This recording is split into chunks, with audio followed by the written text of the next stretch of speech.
Você está sintonizado no programa Agenda Econômica, que hoje está examinando os gastos sociais do governo federal no período de 95 a 2010. O nosso convidado é o Dr. Jorge Abraão, diretor de Estudos e Políticas Sociais do IPEA, Instituto de Política Econômica Aplicada. Participa desse programa o jornalista Floriano Filho. Doutor Abraão, nós gostaríamos de examinar um pouquinho a Previdência, que é dos gastos mais importantes, né? O número de beneficiários da Previdência atendidos cresceu continuamente nesse período, partindo de 14,5 milhões em 1995, chegou a 17,5 milhões em 2000, 21,2 milhões em 2005 e 24,4 milhões de beneficiários em 2010. O poder adquisitivo do piso do benefício também se elevou, vinculado ao salário mínimo, que teve um aumento real acima de 130% no período de 16 anos aqui analisado. O piso é o valor recebido por cerca de 2/3 do total de beneficiários do regime geral de Previdência Social. Que comentários o senhor faria sobre o desempenho desses gastos destinados exclusivamente à Previdência? Bom, se observarmos aí pelo lado hoje da população e idade de receber os benefícios, podemos dizer que o Brasil tem uma ótima cobertura, né? Eu acho que chega a quase 96% da população na faixa etária acima de 60 anos, tem algum tipo de benefício social, em grande parte eles da Previdência Social. Tanto é que você vai verificar pelos dados, né, de pobreza, você não vai encontrar idosos pobres, considerando a linha de R$70, que é a linha atual de pobreza extrema do Brasil. Então, isso mostra que, de fato, a importância da política da Previdência Social para um conjunto amplo da população brasileira inativa. E isso tem uma dimensão, né, prevista na Constituição de 88 bastante importante. O que nos preocupa é o futuro, em função justamente de um dos problemas mais graves do Brasil é o mercado de trabalho brasileiro, principalmente porque nós temos uma alta taxa de informais que não estão cobertos pela estrutura previdenciária brasileira e não estão cobertos, em grande parte, pelos benefícios sociais, em função de não ter carteira assinada, de não ter nenhum tipo de relação formal de trabalho, entendeu? Por isso que esse dado de 96% de cobertura me surpreendeu, porque a gente olha para a economia, obviamente que não é aquela imagem que a gente via nos anos 80, 90, com uma massa de pessoas realmente na economia informal. A gente observa que ainda hoje, sobretudo nos grandes centros e também nas zonas rurais, uma grande parte das pessoas não tem o acesso, por exemplo, a programas de auxílio-desemprego, auxílio-maternidade, auxílio-doença, justamente porque não contribuem com o INSS, né? Quando o senhor coloca 96%, eu até estranhei. É porque esses 96% são da população inativa. São o conjunto da população que teve acesso à Previdência Rural, à Previdência do INSS urbano, entendeu? E ao BPC, né? Quando nós pegamos esse conjunto, nós vamos ter um conjunto razoável da população brasileira na idade inativa, bem coberto. Dos inativos é que 96%... Ou seja... E da população como um todo? É porque quando nós analisamos a questão previdenciária, nós temos que olhar a parte de cobertura do conjunto inativo, entendeu? E a parte hoje dos ativos que vão ter benefícios previdenciários, né? No presente e no futuro. Aí nós estamos pegando a população ativa. O que nós temos hoje, quando nós falamos em inclusão previdenciária, nós estamos olhando para esse conjunto da população ativa hoje. Mas o pessoal que está sem cobertura hoje, eles podem se tornar um problema grave no futuro. Podem se tornar um problema grave no futuro, em função justamente porque o sistema é contributivo, né, em grande parte dele, né? E o que coloca para o futuro um conjunto da população que não vai ter acesso ao benefício previdenciário, que vai bater as portas da assistência, naqueles casos onde forem bastante pobres, entendeu? Ou então não vão ter cobertura nenhuma. E neste caso, vamos ter uma situação muito pior do que nós temos hoje. Então, de fato, na questão previdenciária, né, a grande preocupação é como realizar hoje, né, a inclusão previdenciária desse conjunto da população, sabendo que nós não vamos formalizar todo mundo no mercado de trabalho. Ou seja, nós não vamos conseguir formalizar, dado o tamanho da informalidade brasileira. Agora, mesmo hoje, o trabalhador informal, ele tem o problema de não ser coberto, por exemplo, pelo auxílio maternidade ou auxílio doença, né? E também as aposentadorias por invalidez, pensões e morte. É uma tragédia, né? Uma parcela expressiva da população brasileira que está trabalhando intensivamente, né? Ela não está coberta ainda pelo sistema de proteção social brasileiro. Eu acho que isso é um grande desafio. Acho que é um grande desafio civilizatório, né? Como fazer chegar o direito previdenciário, né, a esse conjunto que não é pequeno da população brasileira, entendeu? E isso é um desafio no sentido que não vai ser apenas pela formalização. Ou seja, se a gente imaginasse que desse para uma saída lá, todo mundo vai ter carteira assinada, entendeu? E isso me parece que está avançando. Muito bem, estamos avançando nesse processo, mas ainda é muito grande e expressivo o conjunto da população que não tem acesso aos instrumentos, né, dos benefícios da política social. Logicamente que teremos que buscar outros meios. O Ministério da Previdência tem trabalhado, né, algumas políticas públicas para tentar atrair mais gente. Atrair esse conjunto, né? Você tem aí algumas experiências, alguns programas, né, que tentam fazer essa inclusão previdenciária. Não é à toa, né, que nós temos hoje uma melhoria da arrecadação previdenciária, certo? Porque você tem melhorias do mercado de trabalho, tem melhorias nas estratégias de atração dessa população. Mas o conjunto ainda é muito expressivo, entendeu? Que está fora, né? Quer dizer, e além disso, esse passivo social aqui no Brasil, que é um grande desafio, se encontra também no setor da saúde, né? Porque os gastos sociais em saúde nos últimos anos, ele foi muito desigual, né?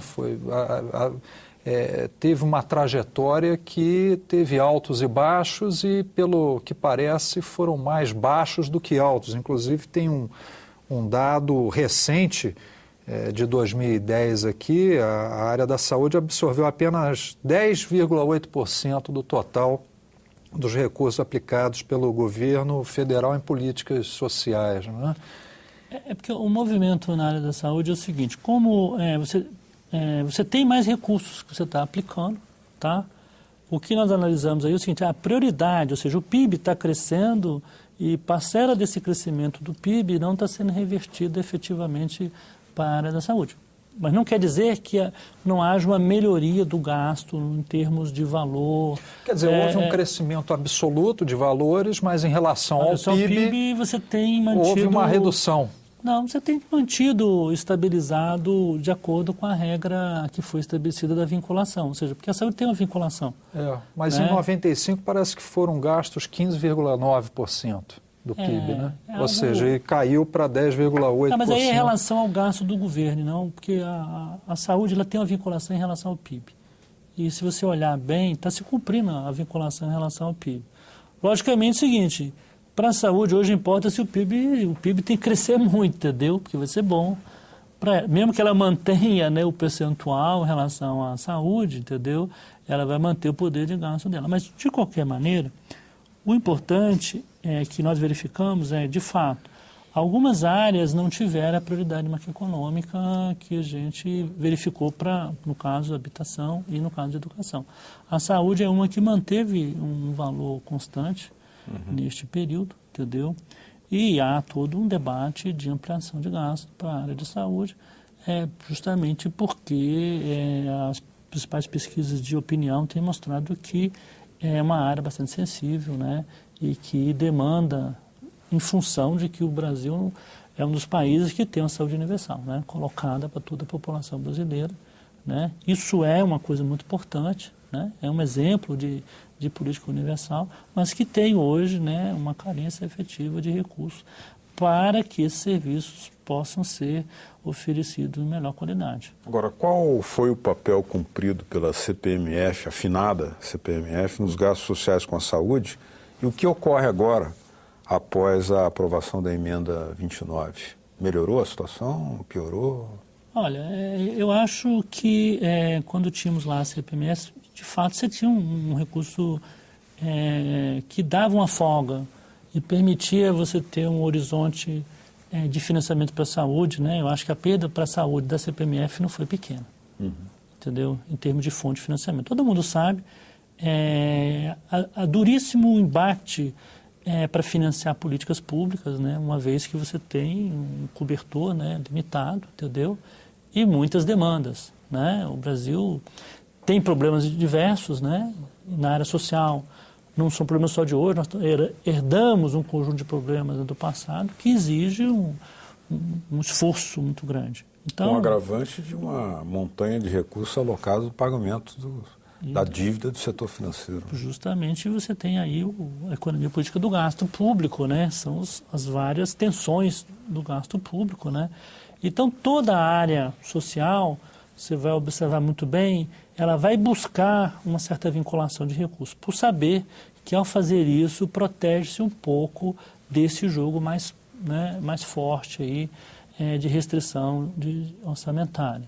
Logicamente, quando a saúde tinha CPMF, ela tinha, mesmo que a CPMF não fosse toda para a saúde, mas era uma fonte importante para a área, certo? Assim como você vai ter o Fundeb para a educação, os recursos vinculados previdenciários, né? Todo mundo que trabalha na área de política social sabe da importância de ter fontes vinculadas. Dinheiro carimbado, né? Mesmo que isso seja restritivo, tenha problemas, o gestor, né, da área de saúde, das áreas sociais, ele sabe que grande parte dos problemas sociais eles são constantes, né? E é exigir um recurso que não pode ficar ao sabor, né, das decisões conjunturais. Agora, aproveitando então para falar sobre educação, que foi o tópico que o senhor levantou agora há pouco.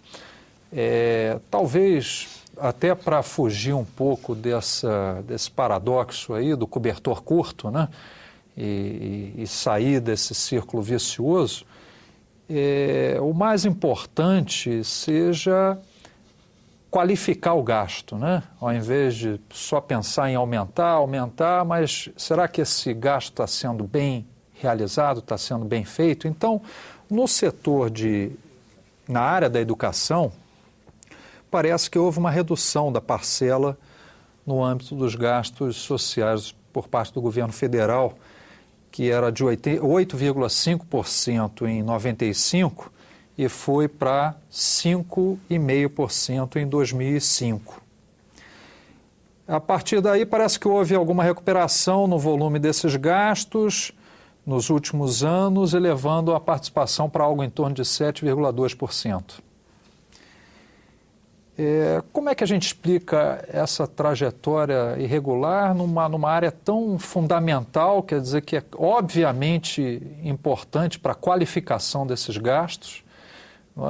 Não seria assim, uma questão até de prioridade 1 aqui no Brasil, a gente qualificar esses gastos e ao invés de ficar pensando só aumentou tanto, não, mas qualificar e destinar mais à educação? Bom, olha, os dados de educação mostram que até mais ou menos um período de 2004, 2005, você tinha uma estabilidade de gasto na área de educação, uma estabilidade inaceitável diante ao discurso, né, de prioridade da educação. Ou era uma estabilidade baixa. Uma estabilidade inaceitável porque você tinha estabilizado o gasto em torno de 4% do PIB durante os últimos, 20 anos. E você ouvia falar em prioridade da educação, mas prioridade, de fato, ela se manifesta no orçamento, entendeu? De fato, um governo se percebe se ele deu prioridade ou não, fora os aspectos de regulação e tudo mais, mas as prioridades, elas são fáceis de ser percebidas pelo que você está fazendo com o orçamento público. Tem que ser uma peça orçamentária. Né? É uma peça central, certo? Para verificar para onde é que você está destinando um esforço, né? daquele esforço de arrecadação tributária que a sociedade está depositando no Estado, né? E para onde ele está, de fato, direcionando. Como é que você está gastando dinheiro? O que a gente poderia dizer é que houve muito discurso sobre prioridade de educação e pouco, de fato, prioridade para a educação. O que nós verificamos é que, a partir de 2005, 2006, o governo federal voltou, né, a dar prioridade à educação. Entendeu? De fato, você vai sair de 0,7 pontos percentuais do PIB para quase 1,1%. Isso não é pouca coisa, está falando de quase 0,3% do PIB, e significa quase dobrar o orçamento do Ministério da Educação nesse período. Se você olhar o orçamento do Ministério da Educação de 95 até 2004, 2005, ele é o mesmo, em termos real. Ou seja, você não deu prioridade nenhuma, certo? De fato, você fez uma expansão, né? Você faz uma expansão grande, entendeu? Na área de educação, e aí você ganha, quer avaliar eficiência, está aí, você amplia, entendeu? Mas com que qualidade de oferta de serviço você está fazendo com o mesmo gasto, certo? Logicamente, você não pode esperar que uma educação de qualidade seja feita, entendeu? Você só jogando pessoas dentro do sistema sem uma melhoria efetiva, sem aplicação de mais recursos do sistema, né? Então, acho que esse é um ponto muito relevante, né? Para mostrar que, às vezes, né, tem muito discurso e pouca, de fato, prioridade em algumas áreas, e a prioridade ela vai ser vista, por isso esse trabalho do gasto, ele tem esse poder, né, de ser um trabalho simples, né? Ele não tem rebuscamento metodológico, mas ele permite você fazer um acompanhamento da ação pública e um discurso transparente para onde é que está indo, né, a ação social e os seus diversos itens. No próximo bloco, nós vamos examinar aqui no Agenda Econômica os gastos sociais com as políticas de emprego, com assistência social e também uma novidade, os gastos sociais com habitação popular. Continue com a Agenda Econômica.